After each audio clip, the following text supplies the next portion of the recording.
তোমারও লাগে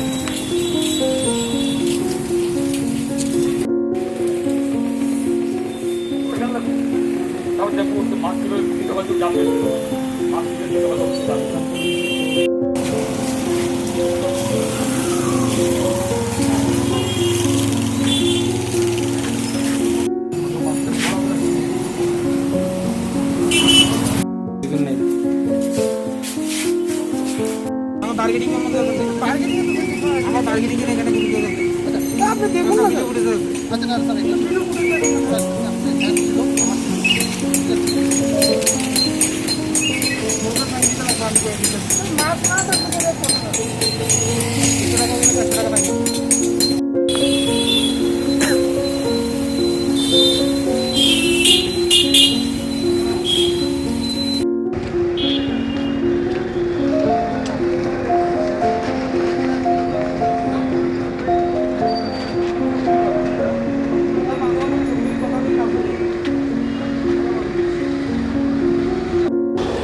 অভিযান তো চিরন্তন প্রতিদিনই চলছে এবং আপনারা সকলেই অবহিত আছেন।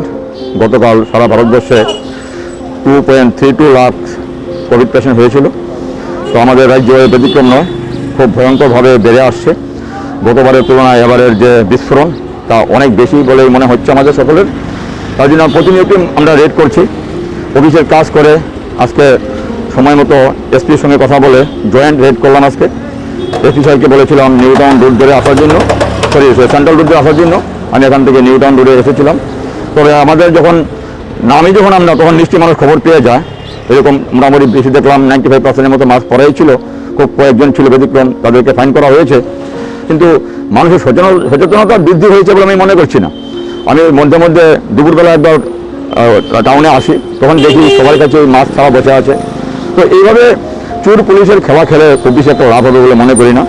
মানুষের মধ্যে সচেতনতা বাড়ানোর জন্য আমরা প্রতিনিয়ত চেষ্টা করছি, মাইকিং করছি, ডোর টু ডোর ক্যাম্পেইন করছি, তারপরেও মানুষের মধ্যে সচেতনতা আসছে না, যার ফলে আমাদের মধ্যে মধ্যে এমন রেড করতে হচ্ছে।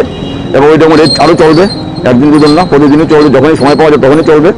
তো এর জন্যই আমরা আজকে রেডটা করলাম। আজকে এটা প্রতিনিয়ত যে আমাদের কর্মযোগে চলছে, এটাই অংশ হিসাবে রেডটা করছি আমরা। এটা কি সম্পূর্ণ জেলাতে হচ্ছে?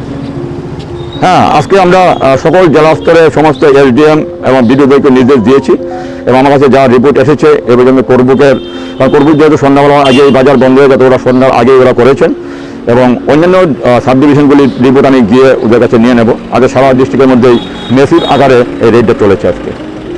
এই ধরনের অভিযান কি সবসময় চলবে? নিঃসন্দেহে, কারণ আমরা বুঝতে পারছি না যে কোভিডের দিক প্রকৃতি কোন দিকে যাচ্ছে এবং খারাপ দিকে যাচ্ছে। এটা নিঃসন্দেহ প্রত্যেকেই জানেন, যারা মাস্ক পরছেন না, যারা অবহিত আছেন না বলে জানা বলছেন, তারাও জানেন যে কোভিডের পরিস্থিতি খুব খারাপের দিকে যাচ্ছে। তারপরে আমি জানি না কী কারণে মানুষ মাস্ক পরছে না, সোশ্যাল ডিস্টেন্স মেনটেন করছে না।